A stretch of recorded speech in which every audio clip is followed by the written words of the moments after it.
যে মহান আল্লাহ রাব্বুল আলামিন রবিউল আউয়াল মাসের প্রথম জুমায় আপনাকে আসা এবং বসার তৌফিক দান করেছে।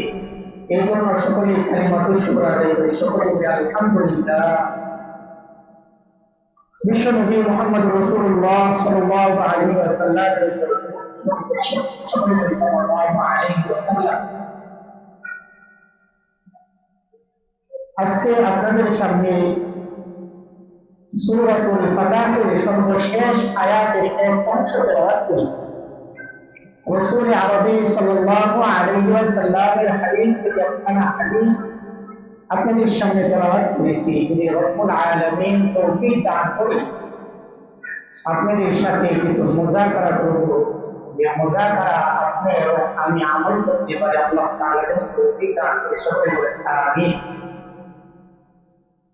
সম্মানিত হাজরিন, আমরা সকলেই ইমানদার দাবি করি, আমরা সকলেই ইমানদার, কালিমাওয়ালা মুসলিম পরিচয় করতেছি। তবে আমাদের ইমান যে নষ্ট হইতেছে সেই দিকে তো আমরা লক্ষ্য করি। অনেক মানুষ দেখবেন ৫ ওয়াক্ত নামাজ পড়তেছি, জিকির আজকার করতেছি, কালিমা করতেছি, কিন্তু তার ইমান কিয়ামতের কঠিন ময়দানে পাহাড় পরিমাণ আমল নিয়ে এসে দাঁড়াবে, গিয়ে দেখবে তার একটা আমল।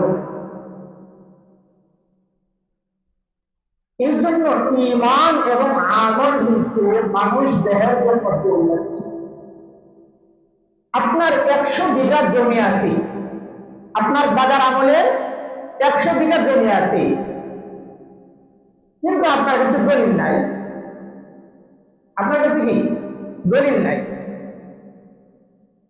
তবে আপনি যে ১০০ বিঘা জমি আপনি ১০০ বছর পর্যন্ত ব্যবহার করলেন, ভোগ করলেন, আপনি জানেন এটা আপনার দাদার জমি।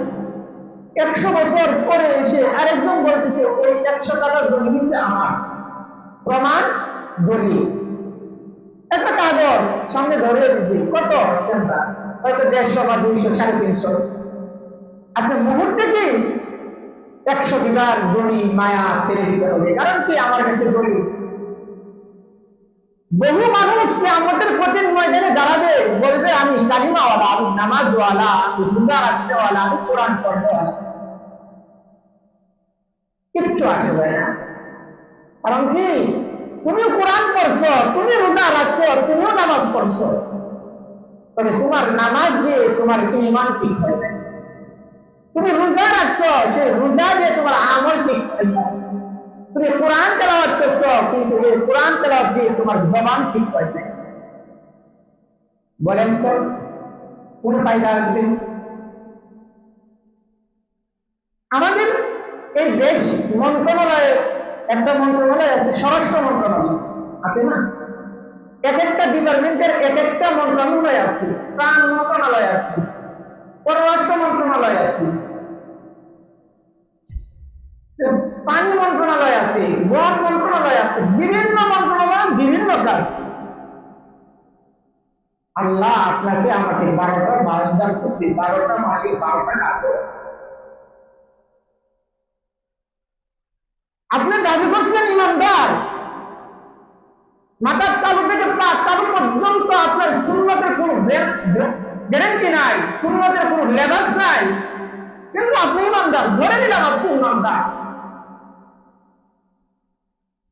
সারা বছর পর্যন্ত আপনার কোন খোঁজ খবর নাই, নবী আলাইহিস সালামের উপর একবার দুরূদও পাঠ করলেন না, নবীর মুহাব্বতে একদিন কন্দনও করলেন না, নবীর মুহাব্বতে একদিন রাজপথেও নামলেন না, নবীর জন্য একদিন শুরু করলেন না। যা কলিজার টুকরা সন্তান নবীর খতমে নবুয়ত নিয়ে জানাজানি হচ্ছে, তোকে রাজপথে বাঁচাইয়া দিলাম, তুই নবীর খতমে নবুয়তের চাদরটা তালাশ কর। সারা বছর আপনার মুহাব্বত প্রয়োগটা নাই, কিন্তু ১২ নবীর আসলে নবীর জন্য মুহাব্বত এত উৎসাহ দেখেছে। এই জন্য একটা কথা আছে, হাল তেরা হে মাল হে মাই তেরা হে জাল হে। যেখানে মাল আছে সেখানে জালিয়াতি করেও দিতে হয়, যেখানে মাল নাই সত্যটাকে মিথ্যা বানাইতে আমরা দিতে। দেশের মানুষ দেখেন কত বড় চক্রান্ত করতেছে। রাসূল আরবি সাল্লাল্লাহু আলাইহি ওয়াসাল্লাম তার উম্মতের জন্য ছিলেন একজন নরম দিলওয়ালা একজন মানুষ। ন্যায় এবং ইনসাফ কখনো পার্থক্য করতেন না। সর্বক্ষণ ন্যায় এবং ইনসাফ প্রতিষ্ঠার জন্য তিনি মেহনত করে গেছে, কষ্ট করে গেছে। আর আমরা সেই নবীর উম্মত হয়ে ন্যায় এবং ইনসাফ থেকে দূরে সরে গেছি। 12 রবিউল আসে ইনসাফের স্লোগান দেওয়া শুরু। রাসূল আরবি সাল্লাল্লাহু আলাইহি ওয়াসাল্লাম একটা যুদ্ধের ময়দানে এক যুদ্ধে যাবে। যুদ্ধে যাওয়ার সময় কিছু মুনাফিক মার্কা মুসলমান, তারা মসজিদে নববীর প্রথম কাতারের মুসল্লি, মসজিদে নববীর প্রথম কাতারের মুসল্লি 40 থেকে 42 জন। তারা বললেন যে আমরা যুদ্ধে যাব না। বিভিন্ন অজুহাত দিয়ে তারা রাসূল আরবি সাল্লাল্লাহু আলাইহি ওয়াসাল্লামকে বলেছে, রাসূল আমরা একটা মসজিদ বানাইছি, মসজিদে উদ্বোধন করে দেবেন। এর মাঝখানে একটা কথা আছে, যেহেতু মসজিদ বানাইছে কাফেরদের সাথে তাদের চুক্তি হয়েছে জানেন কি? রাসূলকে ওখানে মসজিদে ঢুকায়া নামাজরত অবস্থায় কাফেরদেরকে দিয়ে মাইর খাওয়াবো। কারণ কি? ইমানদার মুসলমানকে মসজিদে মারামারি করে। উদ্দেশ্য ভালো না খারাপ? আপনারা বলেন উদ্দেশ্য ভালো না খারাপ? আমাদের সমাজেও কিছু মানুষ আছে যারা মানুষকে দেখায় উদ্দেশ্য ভালো, কিন্তু ভিতর হইতে একদম না।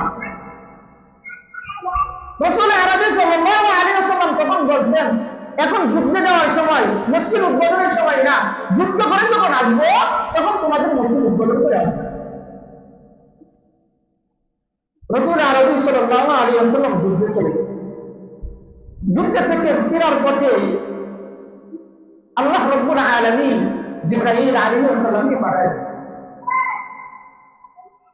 আয়েশা বলতেছেন কি, রাসূল মসজিদ তো উদ্বোধন করবেন দূরের কথা, মসজিদ ভেঙে আপনি আগুন লাগায় দেন। মসজিদ ভেঙে আপনি আগুন লাগান। কারণ কি? এটা ইমানদারদের মসজিদ না, এটা মুসলমানদের ইবাদত করা না। এটা ছিল তাদের চক্রান্ত। এটা ছিল মুসলমানদেরকে মসজিদের নামাজে ঢুকায়া কাফেরদের হাতে মাইর খাওয়া। ওরে হুজুর মসজিদ ভাঙবে? হুজুর আমি তো আমার সাথে আসেন সূরা তাওবা করে والذين اتخذوا مسجدا ضرارا وكفرا وتفريقا।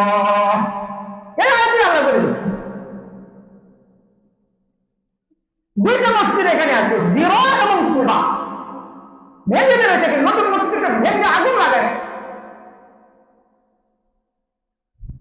মানুষের দেখেছে কি ইবাদত খানা, আর তাদের উদ্দেশ্য ছিল কি? মুসলমানদেরকে মারে দেওয়া। এই জন্য আমাদের সমাজটা আজকে দেখা যায় মুসলমানদেরকে হয়রান করার জন্য, মুসলমানদেরকে মিথ্যা অপবাদ দেওয়ার জন্য, মুসলমানদেরকে মিথ্যা অপবাদ দেওয়ার জন্য বহুরূপী শয়তান সমাজে সৃষ্টি হয়েছে। এই শয়তান ঠিক করতে হইলে রাসূল যেরকম নরম ছিলেন, রাসূল আবার গরমও ছিলেন। রাসূল যেরকম মানুষের সাথে ঠান্ডা মিজাজে কথা বলতেন, রাসূল কিছু সময় উচ্চ মিজাজেও কথা বলতেন। এখন কোন মুখে এটা কই মুহাম্মাদুর রাসূলুল্লাহ, মুহাম্মাদুর রাসূলুল্লাহ والذين معه أشداء على الكفار رحماء بينهم تراهم ركعا سجدا। রাসূল ইমানদারদের জন্য, মুমিনদের জন্য ছিলেন রুহামা। তিনি তাদের জন্য ছিলেন নরম, তাদের জন্য ছিলেন ঠান্ডা। রাসূলের সাহাবীদের জন্য ছিলেন তিনি কণ্ঠর লাগায় রাখতেন। আর কাফের বেঈমান মুশরিকদের জন্য তিনি ছিলেন আশিদ্দা। কাফেরদের জন্য ছিলেন খুব কঠোর, খুব শক্তভাবে অবলম্বন করতে। কারণ কাফেরদেরকে তো ছেড়ে দেওয়া যায় না। আর আজকে তো আমরা কাফের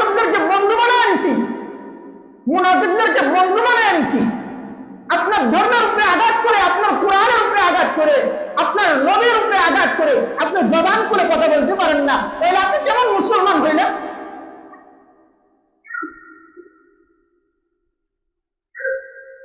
हम मुसलमान है मगर हम मुसलमान है मगर हम में मुसलमान नहीं, हम में ईमान है मगर हम में मोमिन कामिल नहीं, हम मुसलमान है मगर हम में मुसलमान नहीं, हम में ईमान है मगर हम में मोमिन कामिल नहीं, खत्म कायम है मगर वो मजहब तालीम हो, मगर इब्राहिम हो बाकी दीनो इब्राहिम हो, न रूह मजहब न कौल आरब न शायर न जाबा बाकी, दुमी हमारे बदन गए अगर चीज असना बाकी। কি বুঝলেন? আমরা তো মুসলমান দাবি করতেছি, আমরা ইমানদার দাবি করতেছি, আমরা ইসলামের সার্টিফিকেট লাগায় চলতেছি, কিন্তু আপনার মাঝে আমার মাঝে মুসলমানিত্ব নাই, আপনার মাঝে আমার মাঝে ইমানের বরত্বগিরি নাই। ইমানদার দাবি করতেছে কিন্তু ইমানদারের যে কাজ কর্ম সেগুলো আপনার অন্তরে আমার অন্তরে নাই। আপনি আমি দাবি করতেছি ইমাম আবু হানিফার অনুসরণ করি, কিন্তু ইমাম আবু হানিফা রাহমাতুল্লাহ আলাইহির মাযহাবের তরিকা আপনার মাঝে আমার মাঝে নাই। আপনি আমি দাবি করতেছি রাসূলের মুহাব্বত ইশক আমার ভিতরে আছে, কিন্তু রাসূলের মুহাব্বত এতটুকু তোমার ভিতরে আছে যে জায়গায় রাসূল বলছে একটা দাড়ি কাটলে আমার কলিজায় আঘাত করে, আর সেই জায়গায় আপনি 2 দিন পর পর ক্লিনশিপ করতে পারেন। এই মুরব্বী বাবাজি, এই যুবক বাবা, তুমি কি মৃত্যুবরণ করবে না? আর 12 রবিউল আসলে তোমার মুহাব্বত নবীর উপরে জশ্নে জুলুস করার জন্য তুমি উঠলায় বড়, সারা বছর নবীর মুহাব্বত লুকাই গেছে। নবীর আলাইহিস সালাম তার সিরাত, যার ভিতরে সিরাত আছে তার ভিতরে মিলাদও আছে, তার ভিতরে সিরাত আছে তার ভিতরে মিলাদ আছে, কারণ কি সিরাতের ভিতরে সমস্ত কিছু এসে গেছে। আর মিলাদ যেটাকে বলা হয়েছে সেটা হচ্ছে রাসূলের জীবনী আলোচনা করা। তোমরা রাসূলের জীবনী আলোচনা বাদ দিয়ে তোমরা পাকিস্তান থেকে তাহের সাথে আইয়া রাস্তা ব্লক করে দিয়ে শত শত মানুষ নিয়ে নবীর জশ্নে জুলুস আদায় করো, কিন্তু নবীর খতমে নবুয়তের চাদর নিয়ে টানাটানি করে সেই জায়গায় তুমি স্লোগান দিতে পারো না। তুমি কিসের এসকে রাসূলের মুহাব্বত? আমরা গ্রামগঞ্জের মানুষ এই জন্য বুঝি না, তবে চেতনা সরাইতে কত সময় লাগে, চেতনা আসতে কত সময় লাগে। আজকে দেখবেন আপনার ছেলে ঢাকা থেকে দেখছে, ওই ঢাকার কিছু মানুষ দেখছে জুলুস করছে 12 রবিউল আউয়ালে, আপনার ছেলে বাড়িতে এসে দেখবেন জশ্নে জুলুস আদায় করা শুরু করে পালন। আপনি নবীর জন্মদিনেও হাসলেন, নবীর জন্মদিনেও কাঁদলেন, তাহলে আপনি নবীকে কি ভালোবাসেন? বাবা মারা গেছে, বাবার জন্য স্মরণ হয়েছে, আমি হাসি তামসা করলাম, দুল বাজনা বাজাইলাম, এটা মনে হয় বাবার জন্য খুব উপকার না? আল্লাহু আকবার। এই জন্য আপনার আমার পয়গম্বর, শেষ পয়গম্বর তিনি কি শেষ পয়গম্বর, আর সেই পয়গম্বরের খতমে নবুয়তের চাদর নিয়ে আজকে টানাটানি করতেছে। আপনি কথা বলতে পারেন না, নবীর উম্মত দাবি করতেছেন। এই যুবক, তোমাকে যদি কিয়ামতের কঠিন ময়দানে জিজ্ঞাসা করে তুমি যে নবীর উম্মত দাবি করতে, কিন্তু তোর নবীর খতমে নবুয়তের চাদর নিয়ে বুড়া মাহমুদ কাদিয়ানী নবী দাবি করতো, তুই তোর নবীর জন্য কি করছো? কারণ কি রাসূল তো বলে দিচ্ছে আমি শেষ নবী, আমার পরে আর কোন নবী আসবে না। আর আজকে সেই নবী আলাইহিস সালাম যাকে মুহাব্বত ছাড়া আল্লাহ তাআলা বলছেন তোমরা যদি আমাকে মুহাব্বত করতে চাও তাহলে আমার পয়গম্বরকে মুহাব্বত করো, আর তোমরা যদি পয়গম্বরের মুহাব্বত পাইতে চাও তোমরা উলামায়ে কেরামকে মুহাব্বত করো। আজকে উলামায়ে কেরামের মুহাব্বতও অন্তরে নাই, নবীর মুহাব্বতও অন্তরে নাই, আল্লাহর বিধান আল্লাহর হুকুম মানার মাঝেও আমাদের কোনো দ্বিধাবোধ করি।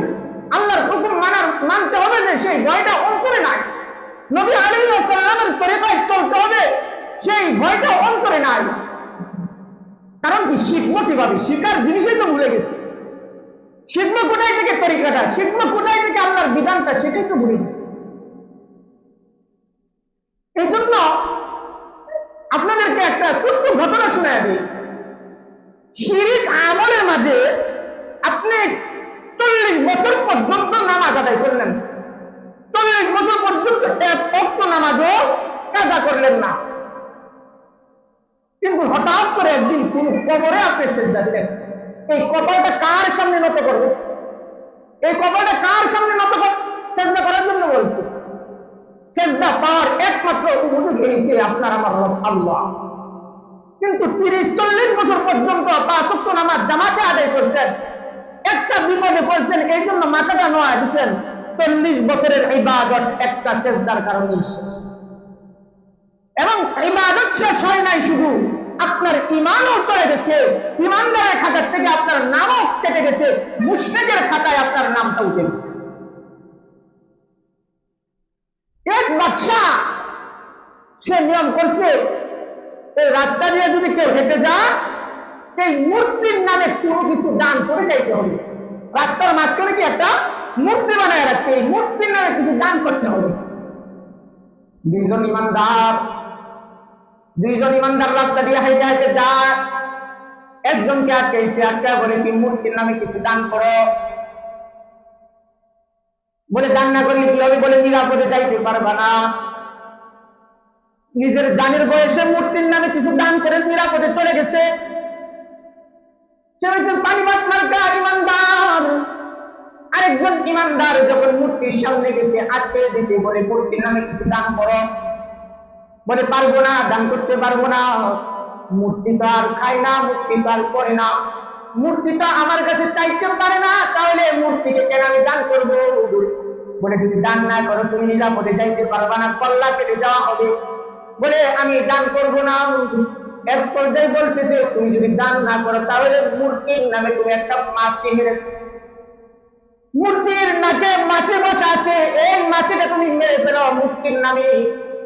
নৌজওয়ান যুবক বলতেছেন না না না, দান করলেও যে গুনাহ হইতো, মূর্তির নামে মাছি মারলে সেই গুনার বাগিদার আমি আমার হবে। এবার নৌজওয়ান বান্দা, আল্লাহর নৌজওয়ান বান্দা, মূর্তির নামে মাছিও মারে নাই, মূর্তিকে দানও করে নাই। নৌজওয়ান যুবকের কল্লাটা কেটে দিলেন। এবার চিন্তার বিষয়, একজন মূর্তিকে দান করে নিরাপদে চলে গেছে, সে আসলে নিরাপদে যায় নাই, সে দান করে জাহান্নামের রাস্তার দিকে চলে গেছে। আরেকজন মূর্তির নামে দান করে নাই এবং মূর্তির নামে মাছিও মারে না, এই জন্য সে গর্দান দিতে হইছে। বুঝার বিষয়, এই জায়গায় সে মূর্তির নামে, মূর্তিকে দান না করে মূর্তির নামে মাছি না মেরে গর্দান দিয়ে দিছে। এই গর্দানের রক্তের উপরে চড়ে চড়ে সে আল্লাহর তৈরি জান্নাতে গেছে। আর আপনি আমি তো কত বাহানা, ছেলেটা অসুস্থ হয়ে গেছে, ওই মাজারে দান করলে মনে হয় আমার ছেলেটা ভালো হোক, ওই পিসাবের কদমে সেজদা দিলে আমার সন্তানটা ভালো হয়ে যাবে। আমার স্ত্রীর সন্তান হয় না, স্ত্রীকে নিয়ে ওই পিসাবের সামনে গেলে সম্ভবত আমার সন্তান দেওয়া নেওয়া দুনিয়ার কোন ডাক্তার, দুনিয়ার কোন প্রফেসর, দুনিয়ার কোন পিসাবের কাজ না। সন্তান দিবে, সন্তান চাইতে হবে একমাত্র আসমানের মালিক আল্লাহর কাছে। আমি বারবার দোয়া করেন, মালিক গো, পৃথিবীতে আমার আপনজন বলতে কেউ নাই, পৃথিবীতে আমি নিজের স্বার্থের জন্য কোনো কিছু চাই না। তো মালিক তোমার কাছে একটা জিনিস চাই, তুমি আমাকে একটা নেককার সন্তান দান করো, যে সন্তানের গাড়ে চড়ে, যে সন্তানের জন্য আমি তোমার তৈরির জান্নাতে যাইতে পারবো। তবে তুমি বাচ্চার সন্তান দিও না, নিজ সন্তানেরা দিও।